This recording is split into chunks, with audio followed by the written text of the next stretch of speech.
جو جنگ تھی ایک نظریاتی جنگ تھی، یعنی دو نظریے آپس میں ایک دوسرے سے ٹکرائے، اور پھر آج 14ویں صدی کے بعد یعنی تقریباً جو ہے وہ 15ویں صدی کے اندر ہم لوگ کس کے ساتھ کھڑے ہیں؟ یاد رکھیں، یزیدی کسی کو کہنا ہمارے معاشرے میں بہت بڑی گالی سمجھی جاتی ہے، اور وہ گالی ہونا بھی چاہیے۔ یاد رکھیں، یزیدی بھی اگر اس کو یزیدی کہہ دیا جائے تو وہ چڑ جاتا ہے، یعنی کہ یزیدی بھی جو قلبی طور پر یزیدی ہے وہ اپنے آپ کو یزیدی کہلانا گوارا نہیں کرتا۔ مگر آج کی اس محفل کے اندر جس میں ہزاروں کی تعداد میں یہ سروں کا سمندر ہے اور اس میں اکثریت نوجوانوں کی ہے، تھوڑی دیر کے لیے ہم اپنا احتساب کریں۔ یہ نظریاتی جنگ ہے۔ نظریاتی جنگ کسے کہتے ہیں؟ اللہ اکبر، یعنی دو شخصیتیں نہیں بلکہ دو نظریے آپس میں ٹکرائے اور نظریے کے لیے جنگ کی گئی، تو اس میں ہم کس کے ساتھ کھڑے ہیں؟ ایک ذات ہے سیدنا امام حسین کی۔ یہ بات بھی آپ سے کہہ دوں، حسین صرف چند فٹ کے کسی شخصیت کا نام نہیں ہے، حسین مکمل نظریے کا نام ہے۔ حسین جو ہے ایک مکمل فکر کا نام ہے، حسین پاک ایک مکمل انجمن کا نام ہے، حسین پاک جو ہے وہ مکمل ایک مسلک کا نام ہے، حسین پاک اللہ اکبر جہد مسلسل کی دعوت پیغام کا نام ہے، حسین پاک اللہ اکبر غیرتوں کی آبرو کے تحفظ کا نام ہے، حسین پاک اسلاف کی محنتوں کے تحفظ کا نام ہے۔ تو ہم لوگ کس کے ساتھ کھڑے ہیں؟ امام حسین کے ساتھ کھڑے ہیں، یا پھر یزید بھی چند فٹ کے کسی ایک انسان کا نام صرف نہیں ہے بلکہ یزید بھی ایک نظریے کا نام ہے۔ ہم کس کے ساتھ کھڑے ہیں؟ اللہ اکبر، جو لوگ یزیدی نظریے کے ساتھ کھڑے ہیں لاکھ اپنے آپ کو حسینی کہہ لیں، وہ حسینی ہو نہیں سکتے۔ اب یہ نظریات کیا ہیں؟ تھوڑی دیر میں تاریخ کے حوالے سے آپ کی خدمت میں پہلے یزید کا نظریہ پڑھتا ہوں اور اس کے بعد امام علی مقام کا نظریہ پڑھتا ہوں۔ میں نہیں کہوں گا کسی کو، آپ نہیں کہیں گے کسی کو کہ حسینی کون ہے، یزیدی کون ہے۔ اس محفل میں پہلی محرم کی اس مقدس شب کے اندر اپنے آپ میں ڈوب کر سوچنا، کس کے ساتھ کھڑے ہو؟ یزید کے ساتھ کھڑے ہو یا شہزادہ رسول کے ساتھ کھڑے ہو؟ میرے آقا صلی اللہ علیہ وآلہ وسلم کے دیوانوں، آخر یزید سے امام علی مقام کو اختلاف کیوں ہے؟ امام اس سے اختلاف کیوں کرتے ہیں؟ اس کی وجہ یہ ہے کہ یزید جو ہے وہ دین یعنی جس میں صرف نماز ہو، اور وہ بھی نماز صرف نام کو نماز ہو، روزے صرف نام کو ہو، حج صرف نام کا ہو، زکوٰۃ صرف نام کی ہو، صدقات و خیرات صرف نام کے ہو، یعنی چند ٹوپیاں داڑیاں بظاہر یہ ایک دیکھنے کی چیز ہو۔ یزید جو ہے اس مذہب سے، اس دین سے بظاہر کوئی اختلاف نہیں کرتا تھا، وہ روح دین کو مٹانا چاہتا تھا، مذہب کی روح کو مٹانا چاہتا تھا، مذہب کی اصل کو مٹانا چاہتا تھا۔ آپ کہیں گے مذہب کی اصل کیا ہے؟ نمبر ایک، سب سے پہلی مذہب کی اصل یہ ہے کہ رسول اللہ صلی اللہ علیہ وآلہ وسلم سے محبت اپنی جان سے زیادہ کی جائے، اپنے مال سے زیادہ کی جائے، اپنے وطن سے زیادہ کی جائے۔ سب سے پہلی اساس مذہب کی یہ ہے۔ اقبال نے کہا تھا، یہ فاقہ کش کہ موت سے ڈرتا نہیں ذرا، روح محمد اس کے بدن سے نکال دو، فکر عرب کو دے کے فرنگی تخیلات، اسلام کو حجاز و یمن سے نکال دو۔ وہ رسول اللہ کی عقیدتیں، وہ رسول اللہ کی محبتیں، وہ رسول اللہ کا پیار۔ اللہ اکبر، نبی کا نام تو لیا جائے لیکن احترام وہ نہ ہو جو صدیق اکبر کے قلب میں تھا، جو فاروق اعظم کے دل میں تھا، جو عثمان غنی کے دل میں تھا، جو مولا علی کے دل میں تھا، جو سعد، سعید، طلحہ، زبیر، ابو عبیدہ ابن الجراح، بلال حبشی، ابو ہریرہ، خالد ابن ولید کے دل میں تھا۔ اللہ اکبر، یعنی کہ حضور علیہ السلام کی شخصیت ایک عام انسان کی طرح رہ جائے۔ میں جتنے حوالے آپ کے سامنے جتنی باتیں کر رہا ہوں انشاءاللہ اس کے حوالے یقیناً میں آپ کو دینے کے حوالے سے تیار ہوں، لیکن آپ تھوڑا سا اس کو پہلے سماعت کر لیں۔ اللہ اکبر۔ اس کے بعد یزید کا انداز یہ تھا، اللہ اللہ، مسلمان اور کافر کے درمیان فرق کرنے والی چیز نماز ہے۔ صحابہ یہی کہتے رہے کہ ہم رسول اللہ کے ظاہری دور میں مسلمان اور کافر کے درمیان جو فرق کرتے تھے وہ نماز کی وجہ سے کرتے تھے، اور وہاں یزید کا حال یہ تھا، اللہ اکبر۔ بعد میں آپ مروانی دور میں دیکھیں یزید کی فکر، اللہ اکبر، جمعہ کی نماز کا حال یہ تھا کہ جمعہ کا خطبہ اتنا طویل کرنے والے نے طویل کیا کہ عصر کا وقت بھی جانے لگا، تو اللہ اکبر، اللہ اکبر۔ پھر کیا ہوا؟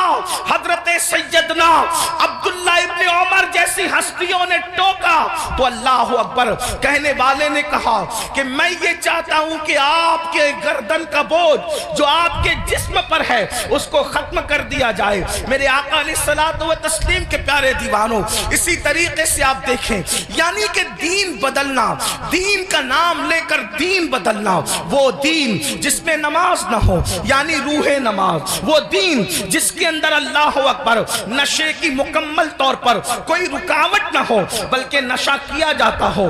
بلکہ یزید کے بارے میں حافظ ابن کثیر یہاں تک لکھتے ہیں کہ یزید اس نشیڑی کا اور نشہ کرنے والے کا نام ہے کہ جس نے سفر حج میں بھی شراب پینا بند نہیں کیا۔ وہ اس نے سفر حج میں بھی، سنبل والوں اور گرد و نواح سے آنے والوں، آپ سے پوچھنا چاہتا ہوں، ہمارے ہندوستان کا کتنا بھی بگڑا ہوا آدمی اگر حج کے لیے جائے تو کم سے کم وہ سفر حج میں شراب نہیں پیتا، اللہ اکبر۔ لیکن وہ کس قدر بدبخت تھا، کس قدر بدترین اور پلید تھا ابن کثیر کے قول کے مطابق کہ اس نے سفر حج میں بھی شراب پی، اور بعض مورخین نے تو یہاں تک اس کے بارے میں کہا ہے کہ اس نے اشعار کہے۔ اگر مورخین نے انصاف سے کام لیا ہے تو میں اہل علم کی توجہ چاہتا ہوں، میں صرف ناقل کی حیثیت سے اس کو بیان کر دوں، اللہ اکبر۔ اس نے کہا کہ اگر دین محمدی میں شراب حرام ہے تو پھر عیسائی بن کر کے شراب پی لینا چاہیے، یہ اس کا نظریہ تھا۔ وہ بندر نچاتا تھا، آپ کو پتا ہے، وہ بانسری بجاتا تھا، آپ کو پتا ہے، اللہ اکبر۔ اور یہاں تک کہ خواجہ حسن نظامی جیسے لوگوں نے تو بہت بڑی باتیں اس کے بارے میں لکھی، لیکن میں بہت احتیاط کے ساتھ یہ بات کروں کہ یزید اس بدترین انسان کا نام ہے جس نے اپنی سوتیلی ماں پر تک پاپ کی نظر ڈالی۔ لوگوں نے اور آگے کے قصے لکھے ہیں، میں اس کی طرف نہیں جاتا، لیکن صرف اتنا کہنا چاہتا ہوں، اس نے اپنی سوتیلی ماں پر بھی پاپ کی نظر ڈالی۔ شیخ محقق شیخ عبدالحق محدث دہلوی رحمت اللہ علیہ لکھتے ہیں، اما جان سیدہ عائشہ صدیقہ کو اس نے بدترین گالی دی، اور وہ گالی شیخ محقق نے لکھا ہے، لیکن مجمع میں میری بیان کرنے کی ہمت نہیں ہے۔ واللہ وہ سیدہ عائشہ صدیقہ جس کے بستر پہ قرآن نازل ہوتا ہو، وہ سیدہ عائشہ صدیقہ جس پہ تہمت لگتی ہو، تو اللہ جس کی برات کا اعلان کرتا ہے، جس کی عفت کا اعلان کرتا ہے، جس کی شان و عظمت کا اعلان کرتا ہے، سورۃ النور کی آیتیں جس کی طہارت کی گواہی دیتی نظر آتی ہو، میرے امام کہتے ہیں شمع دل مشکاۃ تن سینہ زجاجہ نور کا، تیری سیرت کے لیے آیا ہے سورہ نور کا، اللہ اکبر۔ وہ اتنی گندی گالی دی ہے، اس کا ذکر نہیں کیا جا سکتا، یہ یزید تھا۔ اب آپ سے پوچھنا چاہتا ہوں، اللہ اکبر، یزید کے یہاں باپ کا کوئی احترام نہ تھا، اس لیے کہ ابن کثیر کو آپ اٹھا کر کے پڑھیں تو وہ اپنے والد سے دور دور ہی رہا، بلکہ وہ یہود اور نصارہ کے ماحول میں رہا۔ کتوں سے محبت کرنا، بندروں سے محبت کرنا، بانسری کا معاملہ، یہ ساری چیزیں، اور پھر اس کے بعد اس کے اکثر دوست جو تھے وہ یہود و نصارہ تھے۔ میرے آقا علیہ السلام کے پیارے دیوانوں، اب ایسا شخص جو ہے وہ کرسی پر، وہ بھی کون سی کرسی، وہ بھی کون سا تخت، وہ بھی کون سی منزل، وہ بھی کون سا مقام، جس مقام پر افضل البشر بعد الانبیاء بالتحقیق صدیق اکبر بیٹھ چکے تھے، اس کرسی پہ وہ بیٹھ رہا تھا۔ اگر امام اس کو قبول کرتے تو لوگ یہ سمجھتے کہ جو رنگ صدیق اکبر کا ہے وہی رنگ یزید کا ہے. اللہ اکبر. یعنی کس قدر جو ہے وہ دین کے اندر فتنہ ہوتا، رکھنا ہوتا، کس طرح جو ہے وہ دین کا کی شکل بگڑ جاتی. جس کرسی پہ فاروق اعظم بیٹھ چکے تھے اسی کرسی پہ وہ بیٹھنا چاہتا تھا، یعنی مومنوں کا خلیفہ، مومنوں کا امیر کہلانا چاہتا تھا. امام عرش مقام امام حسین رضی اللہ تبارک و تعالیٰ عنہ نے اس کی مخالفت فرمائی اور مخالفت فرما کر ایک مکمل نظریہ پیش کیا. علی اکبر جیسا جوان خاک و خون میں تڑپتا ہوا دیکھا جائے گا، علی اصغر جیسا شہزادہ کربلا کی زمین پر دفن ہوتا ہوا دیکھا جائے گا. سکینہ کے چہرے پر تماچے لگتے ہیں، حسین اس کو برداشت کر لیں گے. بیویوں کے دوپٹے چھینتے ہیں، حسین پاک کو وہ برداشت ہو جائے گا. لیکن اللہ اکبر، اللہ کے دین کو بدلا جائے، خدا کے دین کے اندر جو روح ہے اس کو مردہ کرنے کی کوشش کی جائے، امام نے اس کو گوارا نہ فرمایا اور سب لٹایا. جو آپ داستان کربلا میں سنتے ہیں، آپ سے پوچھنا چاہتا ہوں اب ہم کس کے ساتھ کھڑے ہیں؟ میں جلدی جلدی اپنی گفتگو کو آگے کی طرف لے جاؤں. یزید کے یہاں زنا کوئی عیب نہیں تھا اور امام حسین کے یہاں زنا کا نام سن کر بھی بدن کے رونگٹے کھڑے ہوتے ہیں کہ کیا لوگ ایسا گناہ بھی کر سکتے ہیں جسے زنا کہتے ہیں. آپ سے پوچھنا چاہتا ہوں اگر آج کوئی زنا کے اڈے کی طرف جا رہا ہے اور اس کے ماتھے پر بل بھی نہیں ہے اور وہ بے حیائی اور بدی میں ڈوبا ہے تو آپ سے پوچھنا چاہتا ہوں وہ نظریاتی طور پر کس کے ساتھ کھڑا ہے؟ امام حسین کے ساتھ کھڑا ہے یا پھر یزید کے ساتھ کھڑا ہے؟ بڑی معذرت کے ساتھ اگر برا لگے تو معاف کرنا، کڑے پہننے کا نام حسینیت نہیں ہے، ڈورے ہاتھوں میں باندھنے کا نام حسینیت نہیں ہے، رنگ برنگی کپڑوں پہننے کا نام حسینیت نہیں ہے، 10 دن کے محرمی بننے کا نام حسینیت نہیں ہے. حسینیت کیا ہے؟ حسینیت یہ ہے اگر دین کے تحفظ کے لیے گھر لٹانا پڑے تو گھر لٹا دو، اولاد لٹانا پڑے تو اولاد لٹا دو، حتیٰ کہ جان بھی قربان کرنا پڑے تو جان بھی قربان کر کے بتا دو جان اہم نہیں ہے، اللہ کا دین ہے. اللہ یا رسول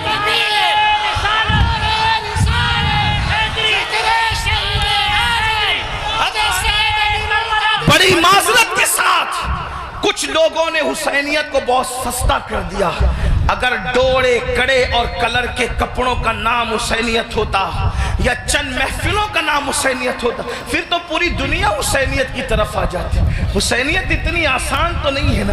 اس دور میں بھی 22,000 کا لشکر الگ کھڑا ہے اور 72 نفوس الگ کھڑے ہیں. اس سے پتا چلا حسینیت آسان نہیں ہے. اب اپنے آپ میں ڈوب کر سوچو قیامت کے دن اللہ اکبر کس کے ساتھ اٹھو گے؟ میری قوم کے وہ جوانوں جو اپنی راتوں کو گندی فلموں کے ساتھ جو ہے وہ اللہ اکبر جہنم کے عذاب کو قبول کرتے ہوئے خدا کے چیلنج سے نہ ڈرتے ہوئے نرم نرم گدوں پہ لیٹ کر اگر زنا کے مناظر دیکھ رہے ہو تو میں یہاں علماء موجود ہے ایک بات عرض کروں کہ یزید بھی تو کہیں پھر ایسا کام کرنے والوں سے اس معاملے میں 2 قدم پیچھے نظر آ رہا ہے. اور میری قوم کے وہ جوان جو اپنے آپ کو حسینی کہہ رہے ہیں وہ اس معاملے کے اندر اس معاملے میں کہہ رہا ہے کیا وہ یزید سے 2 قدم آگے نظر نہیں آتے؟ اللہ بتاؤ تو صحیح. شہزادہ رسول سے محبت کا دعویٰ اور کوئی مسلمان یہ تصور کر سکتا ہے کہ وہ زنا کے اڈے پہ جائے؟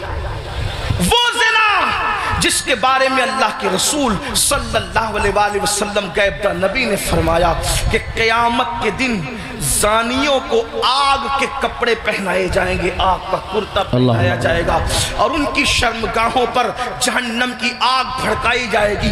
پھر اس کے بعد دوسری چیز شراب کو لینے، نشہ کو لینے. اللہ اکبر 16 17 سال کے لڑکے آج ہمارے نشہ کی طرف جا رہے ہیں اور اللہ اکبر نشہ کی طرف جو چیز لے جا رہی ہے مجھے ایسا محسوس ہو رہا ہے کہ حکے کا حکا جو ہے وہ انسان کو نشے نشے کی طرف تیزی کے ساتھ لے جا رہا ہے. میں حقے پر کوئی حکم تو نہیں لگا رہا ہوں, ویسے کہ کوئی میں مفتی بھی نہیں ہوں کہ میں حقے پر کوئی حکم لگاؤں. حکم بیان کرنا میرا کام نہیں. میں ایک چھوٹا سا طالب علم ہوں. اصلاح معاشرہ کی محفل میں صرف دل کا درد لے کر کے آیا ہوں.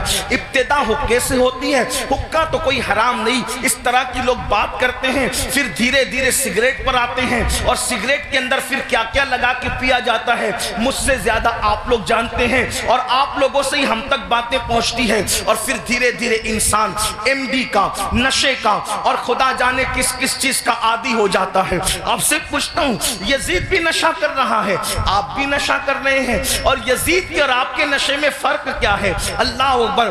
شاید یزید نے ایم ڈی وغیرہ کو خواب میں بھی نہیں دیکھا ہوگا. اللہ اکبر. اندازہ فرمائے کس طرف جا رہے ہو. اللہ اکبر. امام علی مقام علی جدی والی سلام کے سامنے یہ چیلنجز تھے. آپ اپنی قوم کو جرائم سے بچانا چاہتے تھے, آپ اپنی قوم کو گناہ سے بچانا چاہتے تھے. جانتے ہیں اللہ کے رسول صلی اللہ علیہ وآلہ وسلم نے بستیوں کے اجڑنے اور گھروں کے اجڑنے کے لیے جو بات بیان فرمائی ہے اس کو دل کے کانوں سے سنے. اللہ کے غیب دا نبی صلی اللہ علیہ وآلہ وسلم ارشاد فرماتے ہیں, راتوں کو کچھ لوگوں کے مکانات خود بخود زمین میں دھس جائیں گے, زمین کے اندر جو ہے زمین بوس ہو جائیں گے. آپ کبھی سنتے ہیں نا کہ فلاں بلڈنگ گر گئی, فلاں بلڈنگ زمین میں دفن ہو گئی. میں یہ نہیں کہتا کہ سب اسی وجہ سے ہوتی ہے, لیکن اللہ کے حبیب غیب دا نبی صلی اللہ علیہ وآلہ وسلم گھروں کے اجڑنے کے, گھروں کے زمین بوس ہونے کے اسباب کیا بیان کرتے ہیں. لوگ کہتے ہیں ہمارے گھروں پر یہ چل رہا ہے, وہ چل رہا ہے. میں نے کہا جو چلا رہے ہیں ہم ان کے بھی ساتھ نہیں ہیں, لیکن اپنا کرتوت بھی تو دیکھو. قرآن کہتا ہے وَمَا أَصَابَكُم مِّن مُّصِيبَةٍ فَبِمَا كَسَبَتْ أَيْدِيكُمْ, کہ تم پر جو بھی مصیبت آتی ہے وہ تمہارے کیے دھرا ہے, وہ تمہارے برے اعمال کا نتیجہ ہے. اللہ اکبر. کیا ہوا؟ آقا ارشاد فرماتے ہیں صلی اللہ علیہ وآلہ وسلم کہ کچھ لوگوں کے مکان راتوں رات زمین پہ گر جاتے ہیں, زمینوں میں دھس جاتے ہیں. صحابہ نے پوچھا یا رسول اللہ اس کی وجہ کیا ہے؟ آقا فرماتے ہیں دو گناہ جب گھروں کے اندر کیے جاتے ہیں, دو گناہ جب عمارتوں کے اندر کیے جاتے ہیں تو گھروں کو زمین میں دھسا دیا جاتا ہے, گھروں کو زمین بوس کر دیا جاتا ہے. پوچھا یا رسول اللہ وہ کیا ہے؟ فرمایا ایک موسیقی ہے, میوزک ہے. جس گھر میں میوزک بجتا ہے اور جس گھر میں شراب پی جاتی ہے راتوں رات ان گھروں کو زمین میں دھسا دیا جاتا ہے. اب آپ مجھے بتاؤ, کانوں میں ایئر فون لگا کر راتوں کے 3-3, 4-4 بجے تک میوزک سننے والوں, کیا تمہیں اپنے گھروں سے پیار نہیں ہے؟ تمہیں اپنے گھروں سے محبت نہیں ہے؟ تمہیں اپنے گھروں سے الفت نہیں ہے؟ اور پھر اللہ کے حبیب علیہ السلام فرماتے ہیں جس نے دنیا میں شراب کا ایک گھونٹ پیا اور توبہ نہیں کی, جب وہ مرے گا تو مرنے وقت اس کی زبان پہ کلمہ جاری نہیں ہوگا, وہ کلمے سے محروم رہے گا. اور یہاں تک کہ حضرت مالک الدینار فرماتے ہیں میں نے کئی نشہ کرنے والوں کو کفر پر مرتے دیکھا ہے. اللہ اکبر. حضرت عمر ابن عبدالعزیز کہتے ہیں میں نے کئی نشہ کرنے والوں کو کفر پر کافر ہو کر مرتے دیکھا ہے. اللہ کے بندو ذرا غور تو کرو. پھر تیسری چیز لیتے ہیں نماز کے حوالے سے. 95% لوگ نماز نہیں پڑھتے ہمارے معاشرے کا, اور لوگ آسانی سے کہہ دیتے ہیں مولانا ہمیں ٹائم نہیں ملتا.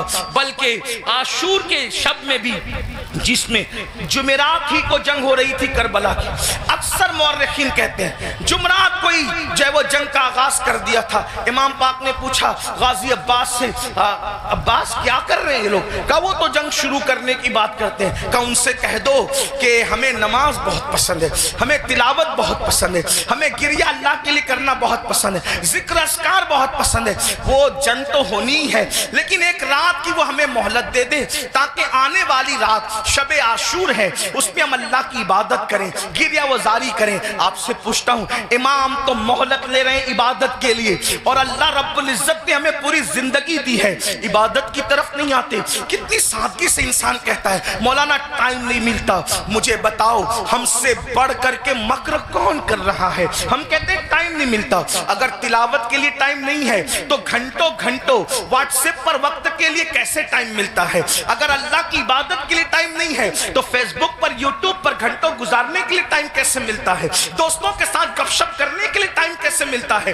یاد رکھیے اللہ کے بندو، کب تک عیاشیاں کرتے رہو گے؟ کب تک جرائم کرتے رہو گے؟ کب تک خدا کے غضب کو چیلنج کرتے رہو گے؟ کب تک اللہ کے عذاب کو دعوت دیتے رہو گے؟ کب تک خدا کے عذاب سے غفلت برتتے رہو گے؟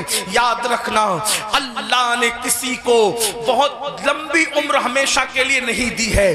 آخر موت ہے موت، آخر موت ہے موت. جب اس نے محبوبوں کو موت دی ہے تو پھر مردودوں کا کیا حال ہوگا؟ جب اس نے مقربین کو موت کا مزہ چکھایا ہے تو دور رہنے والوں کا کیا حال ہوگا؟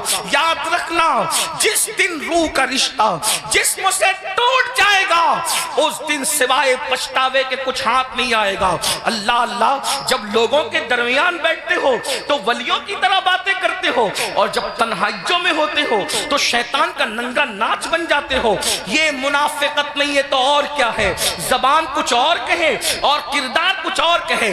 قرآن کہتا ہے لما تقولون ما لا تفعلون، وہ کیوں کہتے ہو جس پر خود عمل نہیں کرتے. مسلمانوں بتاؤ، اللہ اکبر، ہمیں نماز کے لیے ٹائم نہیں. کون نماز؟ وہ نماز جو معراج المومنین ہے، وہ نماز جو رسول اللہ صلی اللہ علیہ وآلہ وسلم کی آنکھوں کی ٹھنڈک ہے، وہ نماز جو گناہوں سے انسان کو ایسے پاک کر دیتی ہے جیسے غسل کرنے والوں کے جسم کا میل ختم ہو جاتا ہے، وہ نماز جو اللہ سے بندے کو قریب کر دیتی ہے، اللہ کا قرب نصیب ہوتا ہے جس نماز سے. کون سی نماز؟ وہ نماز جس کی بنیاد پر انسان رحمتوں کا مستحق ہوتا ہے. کون سی نماز؟ وہ نماز جس سے روزی میں برکت ہوتی ہے. وہ نماز جس کے بعد دعائیں قبول ہوتی ہے. وہ نماز جس کے پڑھنے سے بیماریوں کا خاتمہ ہوتا ہے. وہ نماز جس کے بعد انسان کو مقام محبوبیت ملتا ہے. وہ نماز، اللہ اکبر، سارے احکامات زمین پر بھیجے گئے، لیکن جب نماز دینا ہوا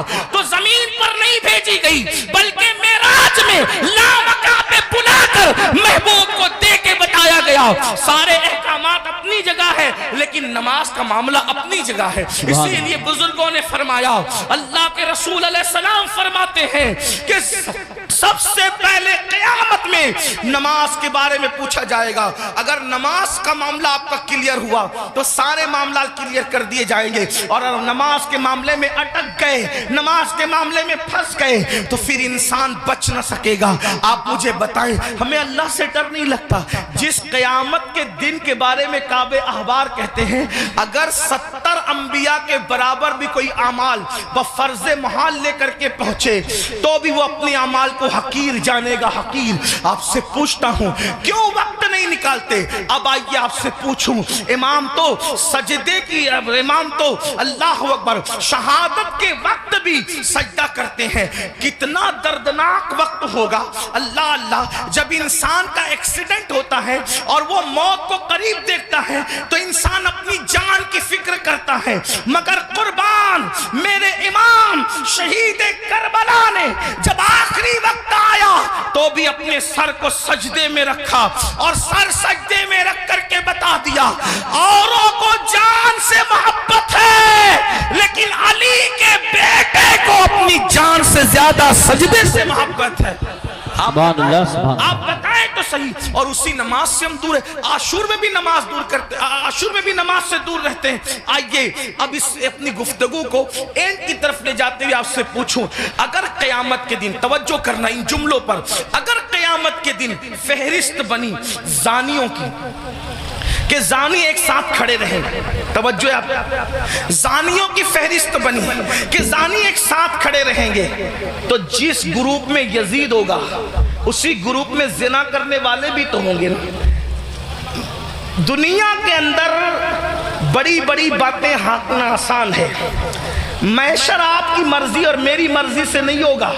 محشر کو محشر کہتے اس لیے ہیں کہ وہاں بڑے بڑے مقربین بھی نفسی نفسی کہیں گے. اللہ، تھوڑا کسی کے دل کی فریاد دل کے کانوں سے سنو، میری قوم کے جوانوں جہنم کا ایندھن بننے نہیں آئے ہو، میری قوم کے جوانوں اللہ کو ناراض کرنے نہیں آئے ہو.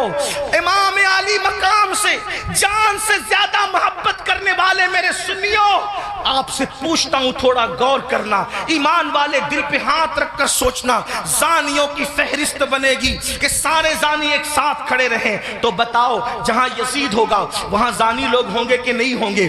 اور نگاہوں کی پاکیزہ، نگاہوں کو پاکیزہ رکھنے والوں کی فہرست بنے گی کہ جو نگاہوں کو نیچا رکھتے تھے، عورتوں کو پاپ کی نظر سے نہیں دیکھتے تھے، جن کی نگاہوں میں تقدس تھا وہ سب ایک طرف کھڑے رہیں۔ تو بتاؤ اللہ اکبر، نگاہوں کو تحفظ دینے والے امام حسین کے ساتھ کھڑے ہوں گے اور زنا کرنے والے یزید کے ساتھ کھڑے ہوں گے۔ اگر قیامت میں ایسا ہو گیا، اگر ہو گیا کہ بے نمازی ایک ساتھ رہیں اور نمازوں کی پابندی کرنے والے ایک ساتھ کھڑے رہیں، تو بتاؤ یزید کے ساتھ کھڑے ہوں گے کہ نہیں ہوں گے بے نمازی؟ اور جو نمازوں کو تحفظ دیتے تھے وہ اس شہید کے ساتھ کھڑے ہوں گے کہ نہیں ہوں گے جس نے سر کو سجدے میں قربان کیا ہے؟ سر سجدے میں قربان کیا ہے۔ اللہ کسی نے کہا تھا ہو سکے تو لائیے دونوں جہاں میزان میں نے ایک سجدہ زمین کربلا سے لے لیا۔ اللہ اکبر۔ بتاؤ مسلمانوں، تو پتہ چلا یہ نظریات کی جنگ ہے،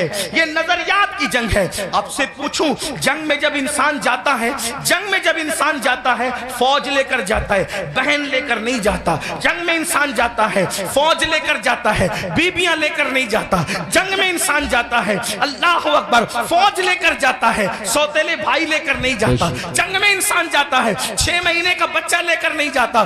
امام آپ جنگ میں بھی جا رہے ہیں، اور کچھ لوگ تو کہتے ہیں کہ چلو اتفاقی حادثہ ہو گیا۔ اتفاقی حادثہ آپ کے مورخین کے اور لوگوں کے لیے کہنے کو ہے، ورنہ رسول اللہ کے گھر کا بچہ جانتا تھا۔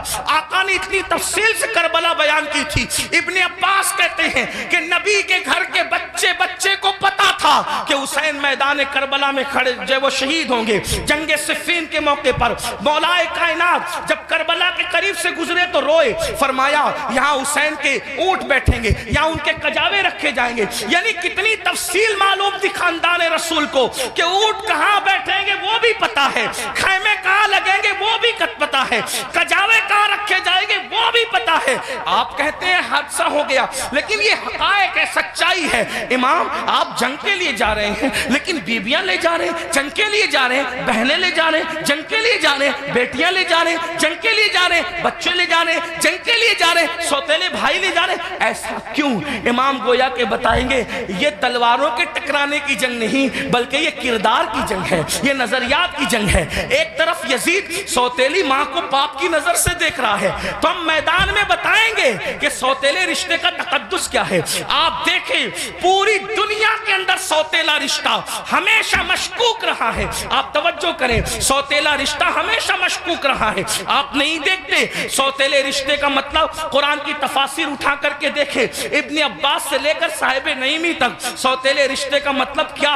حضرت یعقوب علیہ السلام کی بیوی جو حضرت یوسف علیہ السلام کی سوتیلی ماں ہے، اللہ اکبر، وہ اپنے بیٹوں کو بتا رہی ہے اللہ اکبر کہ تمہارے سوتیلے بھائی نے یہ خواب دیکھا ہے۔ اسی طرح ہے نا، سوتیلے بھائی ہاتھ کا پانی چھین کر کے زمین پہ ڈال رہے ہیں، سوتیلے بھائی ہاتھ کی روٹی چھین کر کے کتے کو ڈال رہے ہیں، سوتیلے بھائی مار پیٹ کر کے کنویں میں پھینک رہے ہیں۔ یہی تو سوتیلا رشتہ لوگ جانتے ہیں، مگر قربان جائیں امام علی مقام سوتیلے بھائیوں کو کربلا میں لے جا کر اور پھر ان کی وفا کا اظہار کر کے بتا رہے ہیں۔ آخر کار امام حسین نے سوتیلے بھائیوں کے ساتھ سلوک کیا کیا ہوگا کہ سوتیلے بھائی اپنی جان سے زیادہ اپنے سوتیلے بھائی سے پیار کر رہے ہیں۔ کوئی کسی پر یوں تو نہیں مرتا، کوئی کسی سے یوں تو پیار نہیں کرتا۔ اب آپ سے پوچھتا ہوں، حسین پاک کا سوتیلا بھائی سب سے زیادہ معتبر با وفا ہے جسے دنیا غازی عباس کے نام سے جانتی ہے۔ آپ سے پوچھتا ہوں، وفا کا دوسرا نام اگر کربلا کے بعد ہم سے کوئی پوچھے تو ہم حضرت غازی عباس کا نام لیا کرتے ہیں۔ شمر نے اللہ اکبر رشتہ داری کی وجہ سے حضرت عباس کو امان لکھی، ان کے بھائیوں کو امان لکھی، تو حضرت عباس نے کہا شمر تجھ پر بھی لعنت ہے اور تیری امان پر بھی لعنت ہے، واللہ تو نے نبی کے شہزادے کو امان جان نہیں دی، ان کو کاٹنا چاہتا ہے اور ہمیں بچانا چاہتا ہے۔ حسین کے بعد زندہ رہنے کو ہم پسند ہی نہیں کرتے۔ یہ ایک سوتیلے بھائی کا جذبہ۔ اب آپ سے پوچھتا ہوں، اگر آپ کربلائی ہے، اگر آپ حسینی ہے، تو اس مجمع میں اپنے دل میں سوچو آپ کے سگے بھائی کے ساتھ آپ کا سلوک کیا ہے؟ کربلا صرف کالے کپڑوں کا نام تو نہیں ہے نا پہننے کا، کربلا سینہ پیٹنے کا نام نہیں ہمارے درمیان۔ ہمارے درمیان کربلا اسوہ مصطفیٰ کی تفسیر کا نام ہے، ہمارے نزدیک کربلا بدر و احد کے مقصد کی تکمیل کا نام ہے۔ آپ سمجھتے کیا ہے کربلا کو، لیکن ہمارے اندر کربلا کہاں ہے؟ ہم نے رسمی اور اسمی کربلا کو تو دیکھا، ہم نے حقیقت کربلا کو نہیں دیکھا۔ بتاؤ آپ اور ہمارا جذبہ بھائی کے بارے میں کیا ہے؟ یہی نا، اس کا کھیت ہڑپ کر لیا، اس کا حصہ ہضم کر لیا، اس پر کیس کی کر دیا، اس کے خلاف کھڑے ہو گئے، اس کی بیٹی کو اچھے رشتے آتے تو آپ کو پسند نہیں آتا، آپ کو ہضم نہیں ہوتا۔ بتائیں تو صحیح، اس کے گھر میں بیٹے ہی بیٹے پیدا ہوں تو آپ کو تکلیف ہوتی ہے۔ یہ آپ کا معاملہ سگے بھائی کے لیے، اور وہاں سوتیلے بھائی کے ساتھ انداز کیا ہے؟ سرکار غازی عباس کے ساتھ دیکھیں۔ پھر اس کے بعد امام اپنی بہن کو کربلا میں لائے۔ جب امام کسی کی کوئی بات نہیں مانتے، توجہ کرنا، جب امام کسی کی کوئی بات نہیں مانتے تو سیدہ زینب کھڑی ہو کے کہتی ہے بھیا یہ کر لو، بھیا یہ کر لو۔ بہن کی کوئی بات نہیں ٹلتی۔ گویا کہ حسین بتا رہے ہیں وہاں بہن کا کوئی تقدس نہیں ہے، اور یہاں بہن کے تقدس کا عالم یہ ہے کہ بظاہر اگر حضرت امام کے اپنی فکر کے خلاف بہن بات کر رہی ہے تو امام اس کو ہی مانتے نظر آ رہے ہیں۔ کس نے نہیں کہا تھا کہ علی اصغر کو لے جائیں اور یزیدیوں سے کہیں کہ پانی پلا دیں؟ امام نے سب کو منع کیا، لیکن جب بہن آئی بہن نے کہا میرے لیے چلے جائیں، میں کہہ رہی ہوں آپ چلے جائیں۔ تو مورخین لکھ رہے ہیں بہن کی بات مان کر امام یزیدیوں کی طرف جاتے ہوئے نظر آتے ہیں۔ حالانکہ یہ امام پاک رضی اللہ تبارک و تعالیٰ کی شان ہے کہ یزیدیوں کے ہاتھوں سے ان کے شہزادہ والا تبار نے پانی نوش نہیں فرمایا، وہ تو شہید ہو گئے۔ لیکن آپ سے پوچھتا ہوں بہن کے بارے میں امام علی مقام کا حال یہ، بیویوں کی موجودگی میں قیادت کا جھنڈا خاندان نبوت کا کسی کے ہاتھ میں دیتے ہیں، بیٹیوں کی اور بیویوں کی موجودگی میں اس کو بہن کہتے ہیں۔ بتاؤ امام تو بہن سے اتنا پیار کرتے ہیں، ہمارا اور آپ کا بہنوں کے ساتھ کیا تعلق ہے؟ ہمارا اور آپ کا بہنوں کے ساتھ کیا رشتہ ہے؟ آپ بتائیں مجھے، اگر بہن گھر آ جائیں 4 بچوں کو لے کر تو بھائی اور بھابھی بات کرتے ہیں، کھلائیں گے کہاں سے؟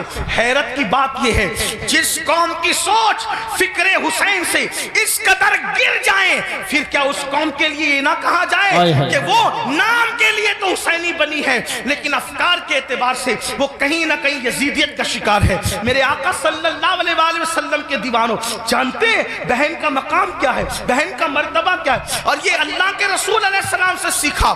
آقا علیہ السلام کی کوئی حقیقی بہن نہ تھی، لیکن جب جنگ حنین کے موقع پر اللہ اکبر، حنین کے اندر وافر مقدار میں، کثیر مقدار میں جب وہ غنیمت کا مال آیا تو اس وقت تو ایک خاتون آئی اور آنے کے بعد کہا اے محمد میں آپ کی بہن ہوں، میں آپ کی بہن ہوں۔ حضور علیہ السلام کو اس بہن سے جدا ہوئے تقریباً کم و بیش آدھی صدی بیت چکی تھی۔ اللہ کے حبیب علیہ السلام نے کہا تم میری بہن ہو، نام کیا ہے؟ کہا میرا نام شیمہ ہے، میں حلیمہ کی بیٹی ہوں۔ آقا علیہ السلام نے فرمایا شیمہ کو تو جانتا ہوں، حلیمہ کو بھی جانتا ہوں، میری وہ ماں ہے، رضائی ماں، لیکن شیمہ تم میری بہن اور تم ہی ہو، اس کی نشانی تمہارے پاس کیا ہے؟ اللہ کیا نشانی ہے مجھے بتاؤ۔ تو حضرت شیمہ کہتی ہے ایک بات ایسی ہے جو صرف تم اور میں جانتے ہیں، تیسرا کوئی نہیں جانتا ہمارے سوا۔ کہا وہ کون سی؟ تو آقا علیہ السلام سے انہوں نے عرض کیا ایک دن میں آپ کو کہیں لے جانا چاہتی تھی، ایک دن میں آپ کو کہیں لے جانا چاہتی، آپ آنا نہیں چاہتے تھے، میں نے زبردستی کی، گود میں چھینا۔ آپ نے اکثر یہ منظر دیکھا ہوگا گھروں میں کہ بڑی بہنیں بھائی کو گود میں لے جانا چاہتی ہے، وہ نہیں آنا چاہتا تو کیا ہوتا ہے وہ زبردستی کھینچتی ہے، تانتی ہے، ایسا کرتی ہے۔ تو شیمہ کہتی ہے آپ نہیں آنا چاہتے تھے، میں لے جانا چاہتی تھی، میں نے زبردستی کی تو آپ نے میرے کندھے پر دانت کاٹ لیا تھا، اور وہ دانت کاٹنے کا نشان شان اب بھی موجود ہے۔ حضور علیہ السلام نے یہ سنا تو اتنا ہنسے اپنی شان کے مطابق کہ حضور علیہ السلام کی داڑھیں نظر آئی، اور پھر جب یہ ثابت ہو گیا کہ شیمہ یہی ہے تو آقا نے فرمایا اے میرے صحابہ، شیمہ کے سسرال کی بکریاں، بھیڑے، اونٹ، گھوڑے جتنے غنیمت میں آئے ہیں، چونکہ یہ میری بہن ہے میں اس کو واپس کرتا ہوں، تم لوگ بھی واپس کرو۔ سبحان اللہ، نعرہ تکبیر۔ فرمائے بہن کا یہ اکرام ہے، حالانکہ وہ حقیقی بہن نہیں ہے، وہ حقیقی بہن نہیں، رضائی بہن ہے۔ اکرام دیکھو، احترام دیکھو۔ ہمارے پاس بہن کا کیا احترام ہے؟ اگر بہن جوان ہو گئی، اس کو رشتے نہیں آ رہے ہیں تو بھائی بوجھ سمجھتا ہے، بوجھ سمجھتا ہے، اور جب بھائی بوجھ سمجھتا ہے تو وہ دیکھتی ہے کہ بھائی کا منہ اچھا نہیں، باپ بوجھ سمجھ رہے باپ کا منہ اچھا نہیں، ماں بوجھ سمجھ رہی باپ کا منہ، ماں کا منہ اچھا نہیں، تو پھر ایک بیٹی یہ فیصلہ کرتی ہے جس گھر میں نہ بھائی اپنا ہو، نہ بہنیں اپنی ہو، نہ ماں اپنی ہو، نہ باپ اپنا ہو، سب تو منہ اتار کر کے مجھے بوجھ سمجھتے ہیں، تو پھر وہ مجبوراً یہ فیصلہ کرتی ہے کہ پھر باہر جہاں سے پیار مل رہا ہے، پیار اگرچہ دھوکے کی طور پہ مل رہا ہے، اللہ اکبر، پھر کیوں نہ اسی کا ہاتھ پکڑ لیا جائے۔ یاد رکھنا مسلمانوں، آج ہمارے منبروں سے یہ بات ہو رہی ہے کہ ہماری بیٹیاں بھاگ رہی ہیں، بھاگ رہی ہیں، بھاگ رہی ہیں، مفکرین یوٹیوب چینلوں پر بھی کہہ رہے ہیں۔ پہلی بات تو میں دو بات کرنا چاہتا ہوں۔ نمبر ایک، منبروں سے اس بات کو بہت مبالغے کے طور پہ بیان نہ کیا جائے، یہ میری گزارش ہے، ورنہ کل مستقبل میں، اللہ اکبر، مستقبل میں کل لوگ انہی تقریروں کو بنیاد بنا کر، انہی اخبارات کے آرٹیکلوں کو بتا کر ہمارے بچوں کو تانا دیں گے کہ تمہاری بیٹیاں تو بھگوڑی تھی، بھگوڑی، قوم کی بیٹیاں بھگوڑی تھی۔ کوئی کہتا ہے 30 لاکھ چلی گئی، کوئی کہتا ہے 40 لاکھ چلی گئی، کوئی کہتا ہے 50 لاکھ چلی گئی۔ میں نے کہا حضرت جی ثبوت تو بتائیں، اتنی چلی گئی کہاں گئی، ذرا یہ تو بتائیں۔ وہ کہا میڈیا میں آیا ہے۔ میں نے کہا او نادانو، تھوڑا تو ذرا شعور کرو، ہر بات تو بولنے کی نہیں رہتی۔ اگر میڈیا کہہ دے کہ چاند ہو گیا، چاند آ گیا، تو کیا اس کی بات مانو گے؟ کہ نہیں مانیں گے۔ ہم نے کہا جس میڈیا کے کہنے پہ چاند کا آنا نہیں مانتے، اس میڈیا کے کہنے پہ بیٹیوں کا بھاگ جانا کیسے مان لیتے ہو؟ واللہ آج بھی مسلمانوں کی بیٹیوں میں اتنی غیرت ہے کہ کسی اور کی ماں میں اتنی غیرت نہیں ہے۔ لیکن کہیں کچھ گئی ہے، کہیں کچھ گئی، میں جانتا ہوں، انکار نہیں کر رہا ہوں، کہیں کچھ گئی ہے، لیکن کون گئی ہے؟ وہ گئی ہے خدیجۃ الکبریٰ کا کردار جس نے نہیں سیکھا۔ کون گئی ہے؟ عائشہ صدیقہ کا کردار جس نے نہیں سیکھا۔ کون گئی ہے؟ سیدہ فاطمہ الزہرا کا کردار جس نے نہیں سیکھا۔ کون گئی ہے؟ سیدہ زینب کا کردار جس نے نہیں سیکھا۔ وہ چند گئی ہے، لیکن یاد رکھنا ہم اتنا مبالغہ نہ کریں، اس لیے کہ باتیں باتیں ہوتی ہے، حقیقتیں حقیقتیں ہوتی ہے۔ اللہ اکبر، اپنی باتوں کو دلچسپ بنانے کے لیے پوری قوم کی آبرو کا ہم سودا نہ کریں، تھوڑا سا ہمیں خیال کرنا ہوگا۔ اور ایک بات کہتا ہوں، لیکن چلے چند گئی تو گئی، ایک بات کہتا ہوں بہت پورے یقین سے کہتا ہوں، علماء موجود ہیں، میرے مخدوم بھی موجود ہیں، سادات کرام بھی موجود ہیں۔ اللہ اکبر، جب تک مسلمان بیٹی کو جنت سمجھتا تھا اس وقت تک ہماری بیٹیاں گھر سے کبھی نہیں بھاگی تھی۔ جب سے مسلمان نے بیٹی کو بوجھ سمجھا ہے، اب ہماری بیٹیاں گھروں سے جا رہی ہے، اگر جا رہی ہے چند تو بوجھ سمجھا اس لیے جا رہی۔ بیٹیوں کو بوجھ نہ سمجھو، بیٹیاں بوجھ نہیں ہے، جنت ہے۔ بیٹیاں بوجھ نہیں ہے، جنت ہے۔ بہنیں بوجھ نہیں ہے، جنت ہے۔ اس لیے ان کی خدمت کرو۔ کیا لوگوں کو یہ نہیں پتا؟ اللہ کے سچے رسول صادق و مصدوق نے فرمایا، بیٹی کی پرورش کرنے والا اور میں محمد جنت میں اتنے قریب ہوں گے جیسے یہ 2 انگلیاں قریب ہے۔ آپ سے پوچھتا، لوگ کہتے ہیں حضرت ایسا تعویذ دی ہمیشہ برکت رہے۔ میں نے کہا بیٹی اس تعویذ کا نام ہے قیامت تک برکت رہے۔ وہ کیسے؟ کہ حدیث پاک میں آتا ہے جس گھر میں بیٹی پیدا ہوتی ہے اس گھر میں فرشتے آتے ہیں اور اس کو چاروں طرف سے گھیر کر کہتے ہیں، اے کمزور جان سے پیدا ہونے والی کمزور جان، جس کے گھر میں تو پیدا ہوئی، ہم قیامت تک اللہ کے حکم سے اس کی مدد کرتے رہے۔ اب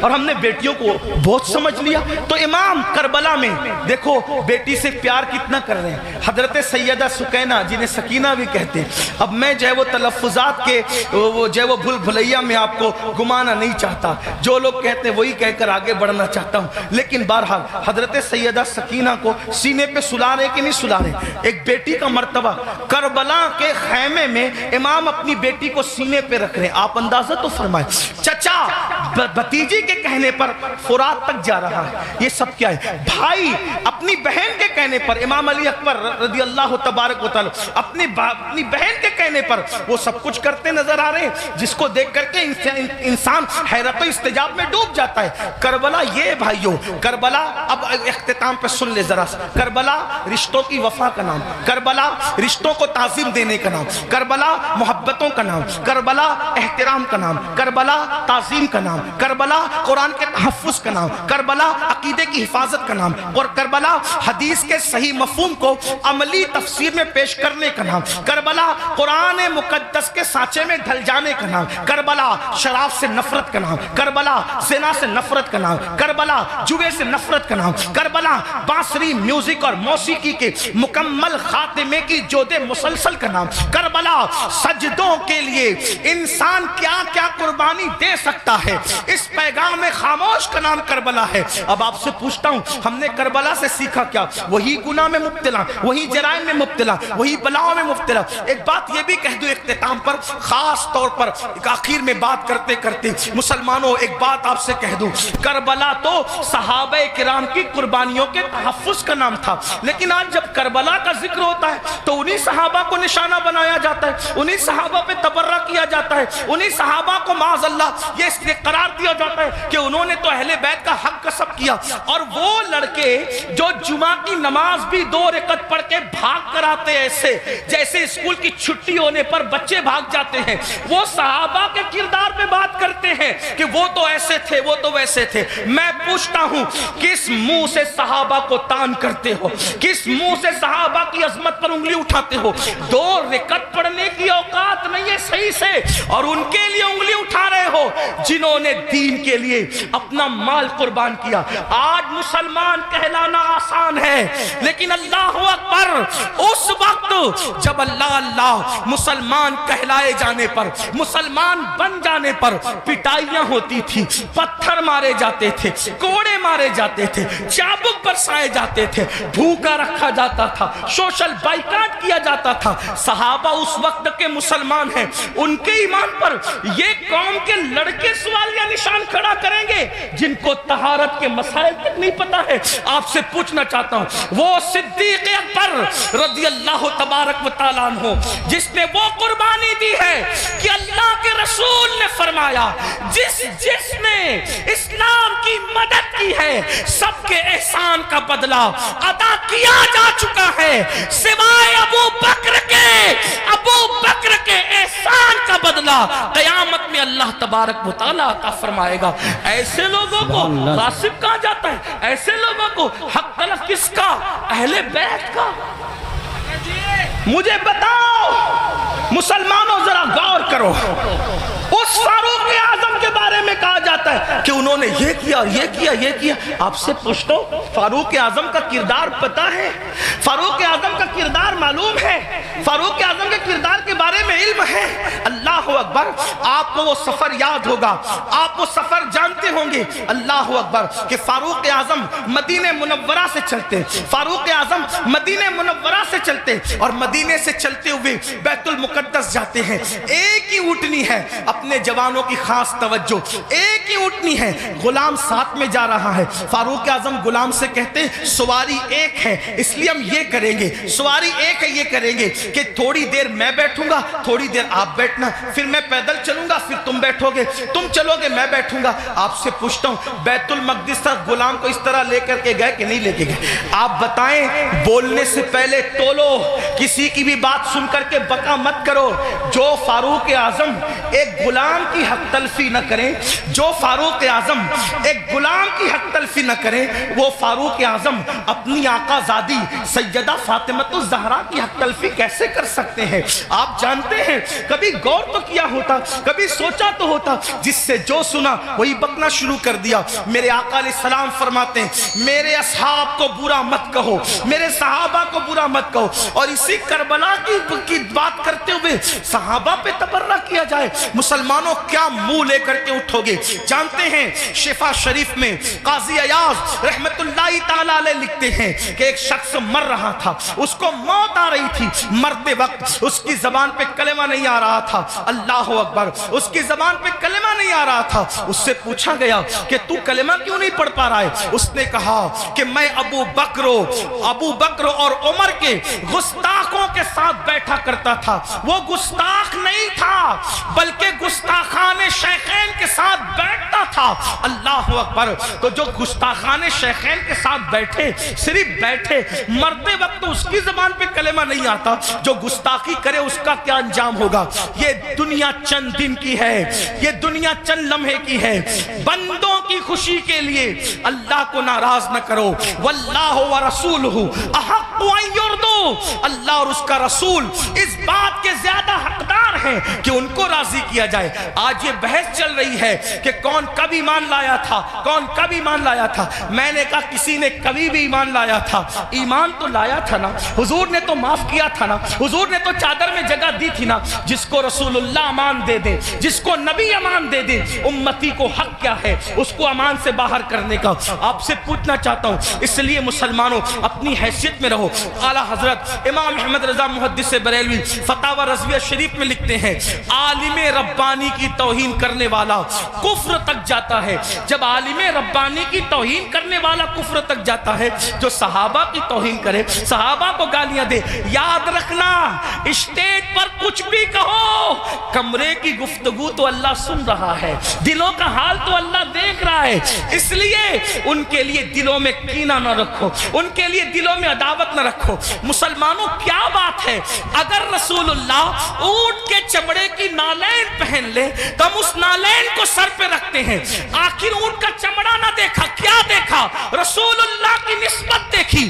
تو جب رسول اللہ کی نسبت کی وجہ سے اونٹ کا چمڑا سر پہ رکھا جاتا ہے, تو رسول اللہ کی نسبت کی وجہ سے اصحاب مصطفیٰ کی تعظیم کیوں نہیں کی جاتی, ان کا احترام کیوں نہیں کیا جاتا؟ لیکن ایک بات یہ بھی خیال رکھنا, ایک طبقہ وہ ہے کہ اللہ جو صحابہ کو ہلکا جان رہا ہے, صحابہ کی بیعت بھی کر رہا ہے, کمروں میں بیٹھ کر کے اپنے ماننے والوں کو ان کے خلاف کان بھر رہا ہے. لیکن دوسرا طبقہ وہ بھی نظر آ رہا ہے کہ جب اہل البیت پر کوئی گفتگو ہوتی ہے تو پھر اس کا منہ اترتا ہے کہ یہ اہل بیت کی فضیلت پڑھنے والا کوئی رافضی تو نہیں ہو گیا. ہم کہتے ہیں اللہ کے بندو, اہل بیت کی فضیلت پڑھنا رافضیت نہیں ہے, بلکہ صحابہ کی گستاخی کرنے کا نام رافضیت ہے. ورنہ دیکھو اللہ اکبر, ہمارے جتنے بزرگان دین ہیں سب نے کھل کر صحابہ کی عظمت بھی بیان کی اور اہل بیت کی عظمت بھی بیان کی. آج اگر محفل میں نعرے حیدری لگے تو کچھ لوگوں کے چہرے یوں اترتے ہیں. ہم نے خود منبر پہ محسوس کیا, ان کے نام نہیں جانتے وہ کون لوگ ہیں, اللہ اکبر, کہ محفل میں علی کا نعرہ لگ رہا ہے, کہیں رافضیوں کی محفل تو نہیں. میں نے کہا یہ فکر صحابہ نہیں ہے, فکر اہل سنت نہیں ہے. ہماری محفلوں میں صحابہ کے ساتھ علی مرتضیٰ کا نعرہ لگتا تھا, لگتا ہے اور انشاءاللہ لگتا رہے گا. بلکہ صحابہ نے تو معیار قرار دیا ہے ایمان کا علی مرتضیٰ کو. فرمایا جب لوگوں میں بدعتیں پھیلنے لگی, فتنے اٹھنے لگے, تو محفلوں میں لوگ آتے تو ہم سوچتے کون اپنا اور پرایا ہے. تو جب لوگوں کو چھانٹنا چاہتے, لوگوں کو تقسیم کرنا چاہتے, اپنے اور پرائے کا فرق کیا ہے, تو ہم ذکر علی کرنے لگتے.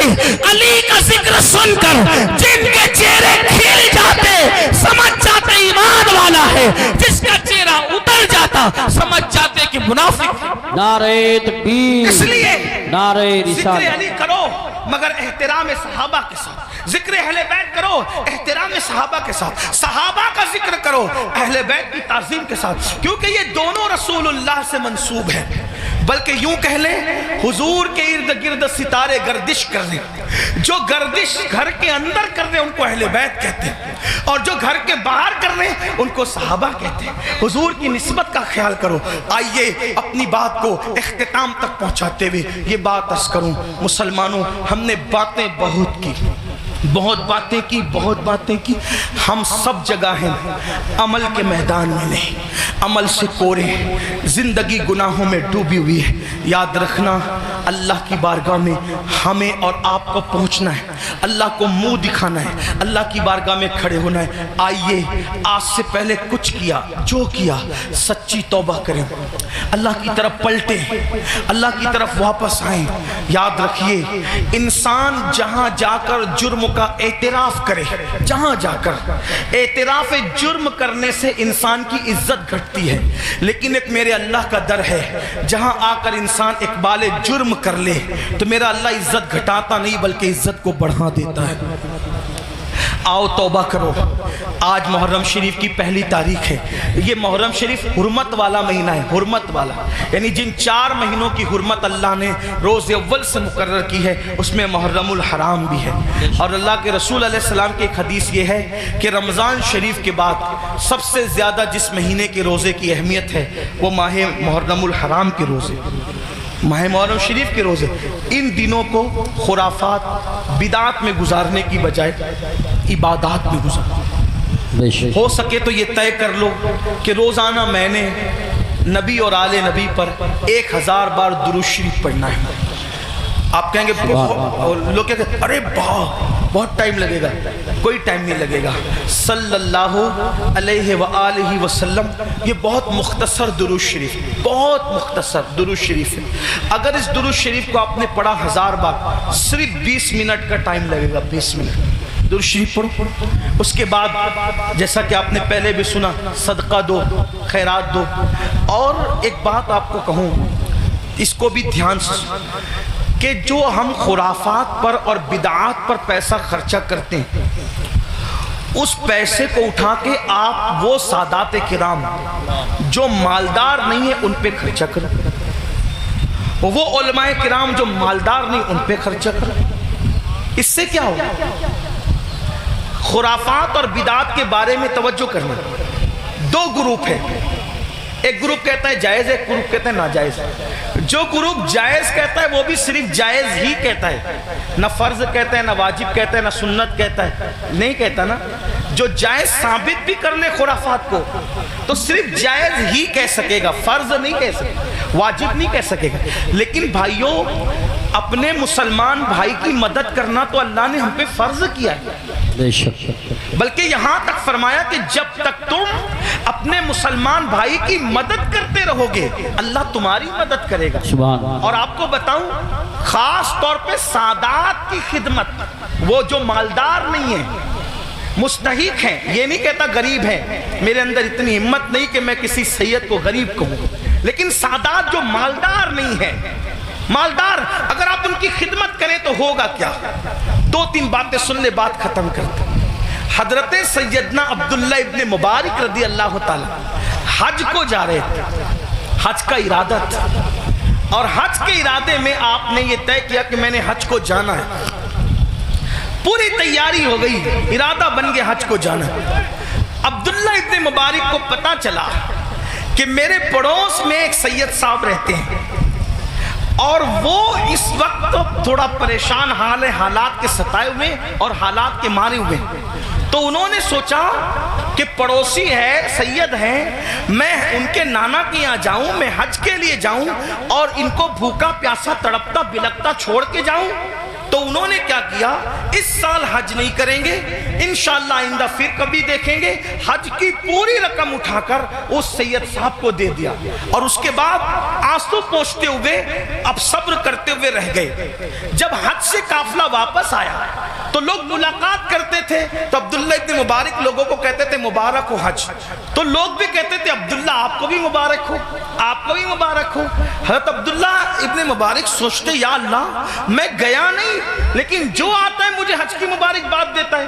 اسی فکر میں تھے، آنکھ لگی تو خواب میں غیب سے ندا آئی، کوئی کہنے والا کہتا ہے عبداللہ ابن مبارک تو نے میرے نبی کے شہزادے کی مدد کے لیے حج کو ملتوی کر دیا، تو تیری یہ ادا اتنی پسند آئی کہ ہم نے تیرا ہم شکل ایک فرشتہ پیدا کیا ہے جو قیامت تک تیری طرف سے حج کرتا رہے گا اور اس کا ثواب تجھے ملتا رہے گا۔ سبحان اللہ سبحان اللہ، اس لیے خرافات کی طرف خرچ کرنے کی بجائے اپنے سادات جو مستحق ہیں ان کے لیے خرچ کرو۔ ایسے سادات ہیں، میں نے کئی جگہ دیکھا، کوئی سبزی بیچ رہا ہے، کوئی آٹو چلا رہا ہے، کوئی چائے بیچ رہا ہے، ان کے بچوں کی اسکول کی فیس نہیں ہے بھرنے کے لیے، ان کی بچیوں کی شادی کے لیے پیسے نہیں ہیں۔ یہ ساری چیزیں مسلمانوں ہمیں اس کی طرف غور، ترجیحات کی طرف غور کیجئے، جہاں خرچ کرنے کا زیادہ فائدہ ہے اس کی طرف۔ بلکہ امام اہل سنت ایک حدیث لکھتے ہیں، آئیے اس حدیث کو بھی سنیں۔